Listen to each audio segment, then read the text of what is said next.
En tant que monteur vidéo, on doit tous faire face au keyframe un jour ou l'autre. Alors si vous voulez avoir les bases, vous êtes tombé sur la bonne vidéo. Bonjour à tous, je suis Zoé de la chaîne OneCut et ici vous trouverez une multitude de tutos sur Premiere Pro. Alors si ça vous intéresse et que vous ne voulez rien rater, je vous encourage à vous abonner. À la fin de ce cours, vous serez capable de faire vos propres animations sur Premiere Pro et je vais même vous montrer pas à pas comment j'ai réalisé cette petite animation Pac-Man qui est parfaite pour s'exercer.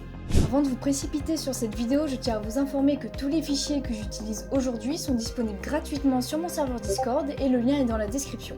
Les keyframes, c'est quoi? Ce sont des petites balises qui permettent de modifier les paramètres d'un élément dans le temps. Donc concrètement, ça sert à faire des animations. Les éléments, ça peut vraiment être tout et n'importe quoi. Ça peut être une vidéo, une image, une musique, un effet, un texte. Ça peut être vraiment tout ce que vous voulez. Et les paramètres, on peut les retrouver dans Options d'effets une fois qu'on a cliqué sur un de nos éléments. Et en fait, on les reconnaît parce qu'il y a des petits chronos à côté. Si vous ne comprenez pas tout, ne vous inquiétez pas, on va passer à la pratique juste après. Et je vous assure que vous allez tout de suite mieux comprendre. On se retrouve donc sur Premiere Pro et je vais directement venir sélectionner l'outil rectangle afin de créer un calque de forme rectangle. Hop, voilà, donc je vais venir le positionner à gauche, je vais le centrer au milieu et venir le mettre à gauche. Et je vais me servir en fait de ce rectangle pour vous montrer un exemple de comment on utilise les keyframes et comment on les crée. Donc nous avons notre élément qui est ici notre calque de forme, on va venir le sélectionner, on va venir dans Options d'effets, on va aller développer forme et on va venir chercher transformation. Donc maintenant, si on fait plus attention à ce qu'il y a dans transformation, il y a position, échelle, rotation, opacité, point d'ancrage. Et si on regarde bien, vous pouvez constater qu'à côté de chacun de ces paramètres, il y a un petit chrono. C'est donc grâce à ces petits chronos qu'on va pouvoir activer ou désactiver les keyframes et qu'on va donc pouvoir faire nos animations. Donc vous voyez qu'on peut modifier pas mal de paramètres, mais aujourd'hui on va se concentrer sur position, échelle et rotation. Donc par exemple, là je veux que mon rectangle jaune, il passe de gauche à droite et je veux qu'il y ait l'animation, du coup on voit passer le rectangle jaune de gauche à droite. Et pour faire ça, on va cocher le chrono de position. Donc vous voyez, là il y a une première keyframe qui a été créée, on la voit pas bien, je vais juste venir la sélectionner et la déplacer pour bien vous la montrer. Voilà, donc ça c'est une keyframe, c'est ce que j'ai appelé plutôt une balise. Donc cette petite balise c'est une keyframe, je vais venir la remettre au début là où elle était, voilà. Nous avons donc notre première keyframe, mais il nous en faut une deuxième, sinon il n'y aura pas d'animation. Nous avons une sorte de point d'entrée, mais il n'y a pas encore de point de sortie. Donc on ne peut pas savoir qu'est-ce qui se passe entre le point d'entrée et le point de sortie. On va donc venir sélectionner notre tête de lecture juste ici, voilà, et on va venir se déplacer dans le temps. Vous voyez que ça se déplace aussi sur la timeline, en fait ça c'est comme la timeline, donc on va venir un petit peu plus loin. Et on va venir créer une deuxième keyframe. Alors pour ça, comment on fait? Qu'est-ce qu'on fait? Ne vous inquiétez pas, je vais tout vous montrer. Donc là, vous avez deux façons. Soit vous cliquez juste ici, ça rajoute une keyframe et ensuite vous pouvez modifier la valeur que vous voulez. Soit, je vais supprimer, soit vous faites comme moi, vous allez directement là où vous voulez. Donc là, je suis bien, j'ai mis ma tête de lecture juste ici. Et au lieu de cliquer ici, vous changez directement la valeur. Ça va vous créer automatiquement une keyframe et c'est ce que je vais faire. Donc on a dit que notre rectangle, on voulait le faire passer de gauche à droite. Donc là on peut voir qu'il est déjà à gauche. Et ici on s'est positionné là où on voulait notre deuxième keyframe. On va venir donc positionner notre rectangle à droite. Donc là vous voyez que j'ai changé cette valeur, j'ai fait juste glisser. Vous restez cliqué et vous glissez. Donc là je le positionne où je veux ici. Maintenant, si on reprend notre tête de lecture et qu'on revient au tout début et qu'on appuie sur Play, vous pouvez voir qu'une animation se joue parce qu'en fait, entre ces deux keyframes, Premiere Pro a calculé qu'est-ce qui se passait. Il a compris que le point d'entrée, le rectangle était à gauche, et que le point de sortie, le rectangle était à droite. Donc Premiere Pro en fait a calculé qu'est-ce qui se passait entre le point d'entrée et le point de sortie. Donc là, nous avons notre animation. Vous voyez que c'est très linéaire. Il n'y a pas, je sais pas comment expliquer, qu'il n'y a pas de saveur, en gros c'est trop linéaire, il n'y a pas de... c'est pas assez doux, le mouvement n'est pas assez doux, donc on va venir changer ça. Pour ça je vais juste zoomer un petit peu plus dans la timeline afin de mieux voir mes keyframes. Je vais venir les sélectionner, on va faire clic droit, interpolation temporelle et on va venir choisir Bézier. En gros ce qu'on vient de faire ça va nous permettre de modifier, de mieux contrôler en tout cas la vitesse de notre rectangle, si on veut qu'il soit plus rapide au début et beaucoup plus lent à la fin, ou si on veut qu'il soit lent au début et beaucoup plus rapide à la fin. Donc pour ça, on va juste développer position. On va venir zoomer. Et vous voyez ici, par exemple, si je sélectionne ma première keyframe, vous voyez qu'il y a des petites poignées juste ici qu'on va pouvoir tirer. Regardez, je peux tirer mes poignées, je peux les baisser, je peux monter. Donc en fait, ça c'est égal à la vitesse écrit à côté. Voilà, ici c'est la vitesse. Et je veux par exemple que mon rectangle aille plus vite au début et qu'à la fin il arrive plus lentement. Donc pour ça, on va venir prendre cette poignée là, la deuxième, et on va venir monter juste ici. Donc la vitesse atteindra un certain pic au début, et après elle va s'adoucir en quelque sorte. On regarde ce que ça donne. Vous pouvez voir que du coup il y a une sorte de pic de vitesse, donc le rectangle au début a une vitesse normale, et ensuite il y a le pic, donc il va beaucoup plus vite, et après il redescend lentement. Voilà, donc je vais revenir modifier ça. Donc je suis toujours dans position, je sélectionne ma keyframe, je vais venir zoomer sinon je vois pas grand chose. Après c'est à vous d'expérimenter parce que là c'est assez compliqué de vous donner des valeurs précises puisque il n'y a pas vraiment de valeur avec les poignées, c'est vraiment au feeling. Donc moi ce que je vais faire c'est que je vais juste reculer ça pour que ce soit plus au début. Voilà, comme ça, et on va voir ce que ça donne maintenant. Voilà, là c'est beaucoup plus smooth.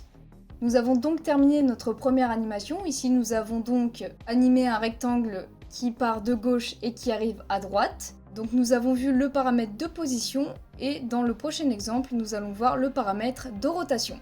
Donc pour ce deuxième exemple, j'ai créé un autre calque de forme, ici donc un triangle. On va venir le sélectionner, on va venir dans Options d'effet, on va développer forme et on va venir chercher transformation. Donc là, tout de suite pour cet exemple, on va s'occuper de la rotation. On va venir cocher le petit chrono. On s'assure bien que notre tête de lecture est au début. Hop, on coche le petit chrono. Et on va venir un peu plus loin. Et on va venir modifier la valeur. Donc moi, je veux que mon triangle fasse un tour complet sur lui-même. Je vais donc écrire 360. Et si on lance l'animation, vous allez voir qu'il fait un tour complet sur lui-même. Et voilà, on a déjà terminé notre deuxième animation. Et pour ce dernier exemple, on va venir s'occuper du paramètre d'échelle. Donc pour ça, on va venir sélectionner notre calque de forme. Cette fois-ci, j'ai créé un cercle. On va venir développer forme. On va venir chercher transformation. Et ici, on va venir cocher échelle. Donc vous voyez que par défaut, l'échelle est à 100. C'est la taille initiale de notre forme. On va venir un peu plus loin et je veux que mon cercle disparaisse. Donc on va venir à peu près ici par exemple. Et cette fois je vais venir mettre mon échelle à 0. Maintenant qu'on joue notre animation, vous voyez que notre cercle disparaît. Je vais juste venir rapprocher encore une fois la deuxième keyframe parce que sinon l'animation prend trop de temps à mon goût. On va voir ce que ça donne. Et voilà, notre cercle disparaît. Maintenant que je vous ai montré 3 exemples de comment utiliser les keyframes, je vais vous montrer comment réaliser cette petite animation Pac-Man que je vous ai montré au début de la vidéo. Donc pour faire cette petite animation, on va avoir besoin de plein de cercles. Donc déjà, on va créer notre cercle principal. Hop, on va le mettre assez gros. C'est notre cercle qui va représenter Pac-Man. Donc je viens le sélectionner, je vais dans Options d'effet, Forme, et je vais juste changer sa couleur dans Apparence. Je vais le mettre jaune. Pour du coup nous rappeler Pac-Man. Hop, on appuie sur OK. Donc déjà on a défini la couleur, nous avons défini notre bonhomme. Je vais venir le mettre à gauche.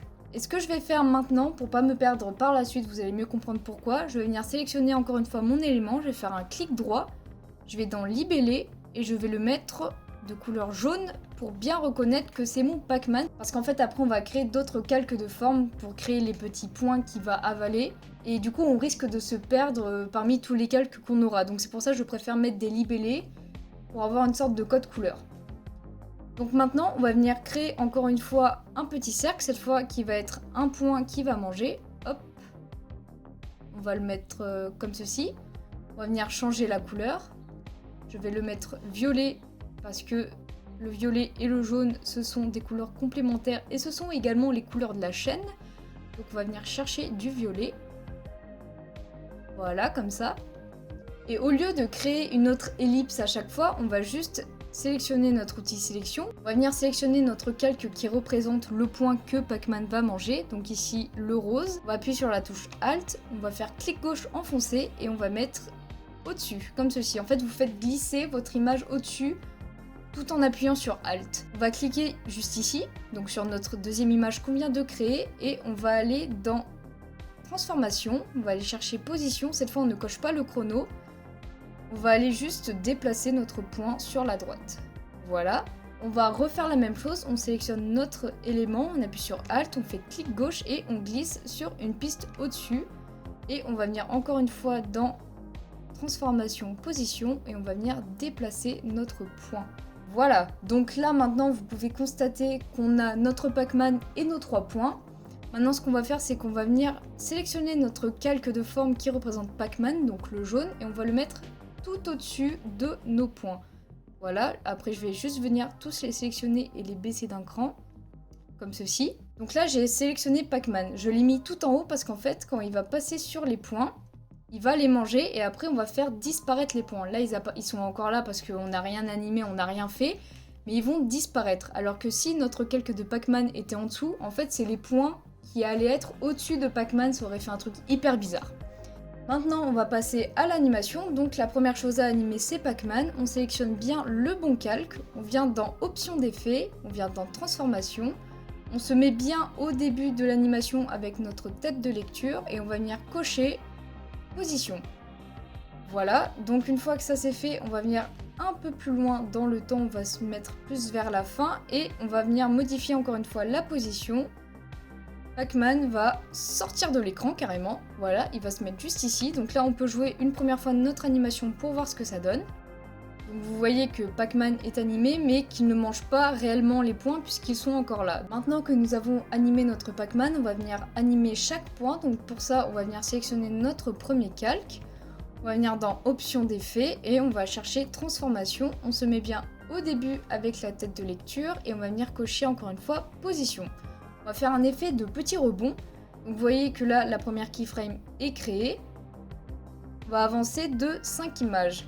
Pour ça, vous venez cliquer ici dans options d'effet, vous sélectionnez bien ce panneau et vous appuyez 5 fois avec la flèche de droite de votre clavier. Donc 1, 2, 3, 4, 5. Ici, on va augmenter la valeur juste ici qui est verticale. Du coup, on va augmenter la valeur verticale pour que ça fasse un effet de petit rebond. Donc retenez bien la valeur de base parce qu'on va en avoir besoin un petit peu plus tard. Donc ici chez moi, c'est 575. Donc là, on va faire un petit peu monter notre bille, voilà, je pense que je vais me mettre à 530, c'est bien. Ensuite, je vais revenir 5 images plus loin, 1, 2, 3, 4, 5, et on va remettre la valeur de base, donc chez moi c'était 575. Hop. Donc là, on va voir qu'il y a un petit effet de rebond. Voilà. Alors, on l'a vu une seule fois parce que du coup, l'animation se joue une seule fois ici, mais on pourrait par exemple tout sélectionner, faire copier, coller juste après pour que ça rejoue l'animation, mais ici c'est pas nécessaire parce que de toute façon le premier point se fait manger assez rapidement, donc je vois pas l'intérêt de rejouer l'animation pour celui-là. Donc une fois que ça c'est fait, on va venir animer notre deuxième point, on sélectionne notre deuxième calque, on va venir dans options d'effet, forme, et on va venir chercher transformation et également position, et on va revenir faire la même chose, c'est-à-dire que là nous avons créé notre première keyframe. On va avancer de 5 images, 1, 2, 3, 4, 5. On va venir augmenter la valeur juste ici. Hop, jusqu'à 530 il me semble. On va avancer encore une fois de 5 images, 1, 2, 3, 4, 5. Et on va revenir à la valeur de base qui est 575. On va faire la même chose pour le dernier point. Donc on se remet bien au début. On ferme apparence, on coche position, 1, 2, 3, 4, 5, 530, 1, 2, 3, 4, 5, 575. Donc là maintenant, si on lance l'animation depuis le début, vous pouvez voir que les 3 points seront animés et que Pac-Man également. Le problème maintenant, c'est que les points, en fait, les 2 derniers sont animés qu'une seule fois et nous, on veut qu'ils rebondissent plusieurs fois. Donc pour faire ça, on va venir sélectionner notre deuxième calque qui correspond à notre deuxième point. On va venir zoomer dans les keyframes. On va venir sélectionner tout ça. On va faire CTRL-C. On va venir sur la dernière keyframe avec cette petite flèche. Hop. Et à partir de là, on va compter encore une fois 5 images. 1, 2, 3, 4, 5. Et là, on va faire CTRL-V. Voilà, on va revenir encore une fois sur la dernière keyframe. On avance de 5 images. 1, 2, 3, 4, 5. Et on va faire CTRL-V. Je ne pense pas que ce soit nécessaire d'en faire plus. On va vérifier ça.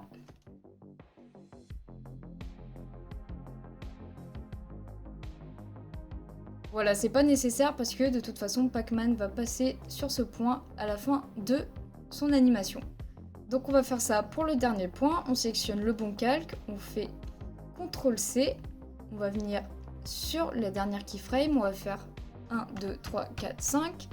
CTRL-V. On se met encore sur la dernière keyframe. 1, 2, 3, 4, 5. CTRL-V. Je vais venir me déplacer juste ici. Dernière keyframe. 1, 2, 3, 4, 5, CTRL-V, et je pense qu'on va devoir faire encore une dernière fois. Ah non, c'est pas nécessaire puisque Pac-Man passe directement dessus. Donc voilà. Alors je vais juste modifier quelque chose, je vais juste rejouer l'animation une deuxième fois pour notre première bille, parce qu'il me semble que finalement ce n'est pas assez. Donc je vais sur le calque de la première bille, je vais faire CTRL-C, je vais sur la dernière keyframe, là je compte 5, 1, 2, 3, 4, 5, et je vais faire CTRL-V. Donc là maintenant, notre animation est quasiment terminée. On va la lancer. Vous voyez que Pac-Man passe par-dessus les points et que les points ont cet effet de petit rebond. Maintenant, ce qu'on va faire, c'est qu'on va enlever les points au moment où Pac-Man passe dessus pour simuler le fait qu'il les mange. Donc on va venir ici sur notre timeline, on va avancer, voilà, jusqu'au premier point. Ici, le premier point a disparu. Donc on sélectionne le calque qui correspond et on va venir réduire. Comme ça, il aura disparu juste après. Vous voyez que là, il n'existe plus. On va faire la même chose pour les deux autres. Donc on se place juste ici, voilà. On prend notre deuxième calque, on le raccourcit et on fait la même chose pour le troisième point. On le raccourcit. Et là, comme par magie, Pac-Man a mangé tous ces petits points. Maintenant, on va venir rajouter des petits bruitages pour que notre animation ait un peu plus de vie. Donc les bruitages, encore une fois, je le répète, ils sont disponibles sur mon serveur Discord, donc le lien est dans la description. Donc les petits bruitages que j'ai mis juste ici. Nous avons Pac-Man Beginning, qui est la musique d'intro du début, et Pac-Man Eat Fruit, mon accent anglais est magnifique, qu'on va mettre sous chaque image, en tout cas à chaque fois qu'il mange un point, donc juste ici. Je sais que j'ai des problèmes d'enregistrement avec mon casque et mon micro, donc il me semble que vous n'allez pas entendre les bruitages durant cette vidéo, j'en suis désolée, mais de votre côté normalement tout devrait fonctionner. Donc là en fait tout ce que je vais faire, vous n'aurez pas de point de repère du coup parce que vous n'avez pas le son en même temps que moi. Mais en gros je vous explique, ce que je fais c'est que je place juste le bruitage à chaque fois que Pac-Man mange un point. Donc ça après c'est vous qui voyez, vous faites comme vous le sentez. Vous essayez de caler le mieux possible le bruitage avec le fait que Pac-Man mange un point. Donc je vais mettre mon casque pour écouter ce que je fais quand même.